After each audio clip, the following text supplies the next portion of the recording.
So it's time for me to start collecting things that need to be disposed of or recycled as things are warming up and I need to get some stuff off of the property. And one of them is all these empty butane cans. And believe it or not, this is my least favorite job of everything that I have going on around the property. For one is, some of these butane cans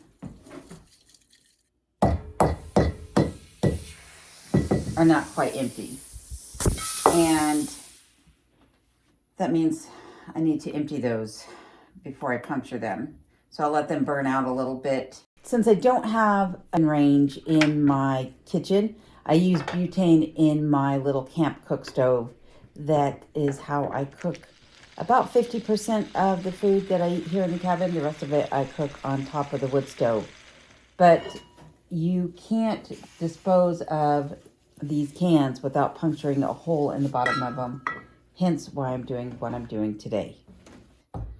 But the rest of these are empty, but nonetheless, they still stink. So butane has a nasty odor to it, and I have to puncture them before I can dispose of them. And I would love to be able to recycle these, but that's not a possibility. There's a recycling center in Glen Allen, but it only takes aluminum cans, not cans like this, only like pop cans. And it only takes office paper and newspaper. It doesn't take anything else. And unfortunately, I have more than just these that I need to dispose of. So before I finish this, let's go get some fresh air and I'll show you some of the other stuff that I've got going on around the property.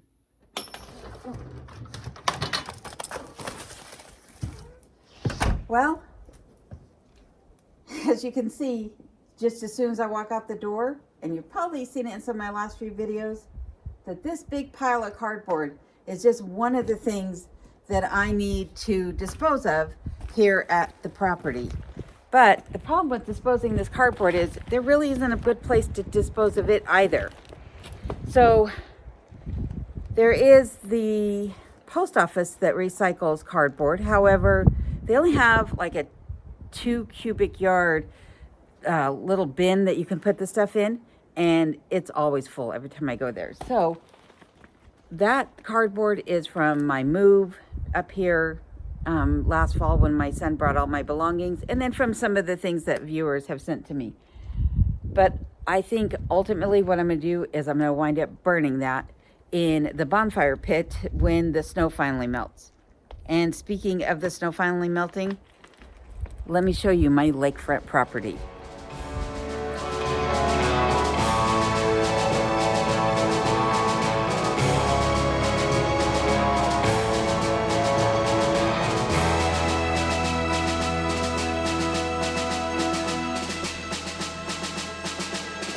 So this is the current state of my front yard. The snow is starting to melt, but this water is extremely deep. And I don't know if you can see this here. This is where my tires are sinking in, and it gets worse. In fact, much worse. This lake that is behind me is becoming a nightmare. And so I know I need to get a snowblower for the property. So that is definitely on the agenda for next year, is to get a snowblower so that I can get all the snow cleared away. This isn't an issue. I did check in the cellar and there's no water coming in down there. So I don't have water actually standing around the base of the cabin. I just have water standing here in the driveway. But now that the snow is melting, it is also bringing some other things to my attention. All the melting snow has also uncovered this mess, which is firewood that was buried underneath the snow. So as you can see, there wasn't a whole lot left from what I didn't get uncovered before all the snow really fell. So I did get the majority of it, but I do need to get these loose pieces picked up before the rains come or before that part starts standing underwater. But I do need to not only get a snow blower for next year, but I also need to bring in a couple tons of rock of various grades. So I'm going to need, to get some river rock in here, and then also some gravel on top. And it's going to take several tons, because not only do I need to raise the level of this and compact it, but I also need to then put, some top grade on it, and I need to do the driveway. So the driveway is also flooding. It last year had some pretty significant ruts in it, and now those ruts are even deeper and more apparent, and really there's still a lot of snow on the driveway. So I'm sure as things begin to thaw out even more, I'm going to have even more of an issue with things coming to the surface, if you will. So something else that has come to the surface since everything started to thaw out and melt is, you see that dark line right there? And then right above my finger right there, there's something else. That is what's left of the things that I couldn't burn from when I ripped out the bathroom and when I redid the kitchen. The issue with those things right there is that I don't have a way to haul them off of the property. Originally, I was going to ask my contractor to do it when he came out here to work on some projects for me this summer, such as the Arctic awning, but that isn't happening this year. It's being put on hold, and hopefully it'll take place next summer. But I'd like to get those items off the property, because I don't want junk just piled up on my property, such as this eyesore of boxes. I know there's going to be some comments about, why don't I just burn these boxes in my wood stove? Well, I don't like the idea of burning paper or cardboard in my wood stove, because there is another channel whose name is very similar to mine, Alone in Alaska, and he lost his property, or his domicile, his home, because he did just that. And the cardboard got sucked up the chimney, landed on his roof, and burnt his property down. And I don't want to take that risk. So I'm not burning that stuff in my wood stove. Now, I could burn this in the wood stove that I have on the other side of the property, where I burn all my trash. But honestly, I'll just wait and do it when I start a bonfire. I'll just bury it under a bunch of wood and burn it that way. And maybe get it to the post office this year. But those items, I'm going to need to find a dump trailer that I can hire and then take to the dump. Because the dump that is here, they do have roll-offs, but unfortunately their roll-offs have been rented out for 9 months and they're still not available. And I don't even know, they won't even let you get on a wait list to get them. So, because they don't know when they're going to get them back, to be honest with you. And that's unfortunate. But I do want that junk off the property. So as you can see, recycling things here is not an easy thing to do. And even getting the rock that I'm going to need so that I could raise the level of my property, that's not going to be an easy thing to do either. There are gravel pits all around the area, but the problem is that they're mainly, the smaller stuff that you would just use as top grade. They're not really the bigger river rock that I'm going to need. And so I'm going to have to go further out to get that. I also don't have a way of hauling that because I just have my expedition. And so I'm going to need to hire somebody to haul this rock for me. So I've got a bit of work that I need to do on the outside of the property. As I mentioned previously, that I will be leveling out the back of my property so that I can eventually put in my garden back there and what have you. And so when I have that done, I'm going to have some of this front work done as well. But I don't know how much they're going to be able to do. And I don't really want to disturb too much of the front yard, because I do actually have a nice grassy area up here that I would like to keep. So anyhow, I do have one other thing that I want to talk to everybody about. So let's head inside and I'll show you what else I got going on.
my last video, I mentioned that I don't have a refrigerator, and instead I use this Yeti cooler. And the question came up as to why don't I have a refrigerator, especially considering that I have 4 freezers that I'm paying electricity for. Surely I could have a refrigerator too. Well, the reason is actually multifaceted. The first reason is that I am trying to lessen my dependency upon electric items. There's a couple of reasons for that as well. One is that the electricity in this part of Alaska, and I'm sure several others, is quite expensive. Here, my utility bill for just the 4 freezers, my oil burner, a few lights, and my computers equals that or is greater many months than what I paid in Colorado for electricity and gas for a home of equal size, and having my children living at home, multiple computers, televisions, all the lights on in the house, it seemed like all the time, the furnace, the water heater, the washer and dryer, a whole kitchen suite, you name it. I had a ton of electric usage in Colorado, and here I have a fraction of what was being used there, and yet my electric bill, like I said, is equal to both my gas and electric bill from Colorado. The kilowatt cost is 23 cents per kilowatt hour here, so it's quite costly. If the refrigerator were to fail, I really have no way of disposing of it. As I mentioned, getting the items that I've already taken out of the cabin off of the property is becoming a challenge, and recycling things is becoming more and more difficult. A lot of places aren't accepting appliances, and if they are, they're doing so at a fee to do so. And it's already going to cost me quite a bit of money to get them off the property to begin with. So there's that reason. I do know that I could take that refrigerator, should it fail, and convert it into something else. You know, it could be a compost bin. It could be an in-ground root cellar of sorts. It could be turned into a worm bin. A whole host of things I could use that refrigerator for. But honestly, I'd rather just not have to deal with it at all. And so I do use my Yeti cooler. Well, then the question came up about how is the Yeti cooler performing for me? And to be honest with you, the Yeti cooler works out fantastic. I absolutely love this Yeti cooler. So I used to do a lot of overlanding, and when I did that, this is what I was using. And there were many times where I was gone for up to 16 days backcountry camping where I didn't have access to stores to replenish the ice in this cooler. And I could generally go 11 days before needing to re-ice this cooler. And I will explain how I did that. So the first thing that I would do is that I would pre-chill this cooler the night before leaving, meaning that I would put a 10-pound bag of ice in the cooler and leave it empty overnight. The next morning, I would take the ice out. I would pack it full of hard frozen items, as full as possible with what I was going to be taking. And then I would fill it back up with ice. As the ice would melt, I would leave that water sitting in the cooler. I wouldn't drain it until it got to be a pretty significant amount of melt in here, and I had started to significantly deplenish the amount of items within the cooler itself. At that point, as things came out of the cooler, I would fill that dead space with Reflectix, which is a type of bubble foil insulation, and or plastic bags or newspaper in some instances, just to fill up that dead space. Then also, as that water became pretty significant in the bottom of this, I would then drain it. And then if I had to, I would head off to a convenience store, gas station, whatever, and get more ice for it. In the wintertime, I don't use this at all. In the wintertime, I just set things in the windowsill because I don't really have a whole lot of fresh produce or things like that. My eggs in the wintertime, I'm water glassing them and keeping them on the shelf in the pantry.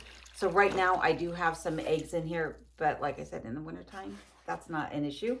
And in the summertime, as the days warm up, what I'm finding is that I'm having to replace my ice block in here about every other day. So generally I'm either using 2 5-pound blocks or I'm using a 10-pound block such as this one. And this one says that it'll keep food or keep your cooler at 5 degrees, which is extremely cold if you think about it. But in reality, this does a fantastic job of keeping things cold in here. In fact, this is some sour cream I have in here, and it is frozen solid. And that is one caution that I have about this. Not necessarily the Yeti, but using these Arctic Tundra series ice blocks from Bass Pro, is that they will freeze anything that they come in contact with. So the eggs I'm keeping stored away from them on the other side of the cooler. You know, things like the mayo that I use for the crab louie, I'm keeping away from the ice block and what have you. But honestly, this has worked out fantastic for me. And again, it doesn't require any electricity. So the other reason why I don't want a refrigerator here, or any other electric items for that matter, like I said, I don't have, you know, a mixer at this moment. I don't have a blender. I don't have a coffee pot that you plug in, things like that, is because, as I mentioned, recycling those things is becoming more and more difficult. And I'd rather just not have to deal with that. So with that being said, that is going to be the end of today's video, but I do want to thank you for following along on my journey. I want to thank all of my new subscribers and new channel members and Patreons. I appreciate each and every one of you. I know that I had mentioned that I would be going to the post office this week and picking up packages, but that just didn't happen. It wasn't in the cards this week. So I will be going out to the post office here in the next day or two and picking up packages, and I will be sure to share with you the items that people have sent me as gifts. I do appreciate you thinking of me, and I appreciate your time and effort in providing me with such wonderful gifts as you guys all have in the past. So with that being said, I'm going to leave you for today, but please take care and stay safe. And be sure to subscribe if you haven't. Hit that like button as well. Leave me a comment and I will do my best to get back to you. And just know that I care about each and every one of you. Thanks again.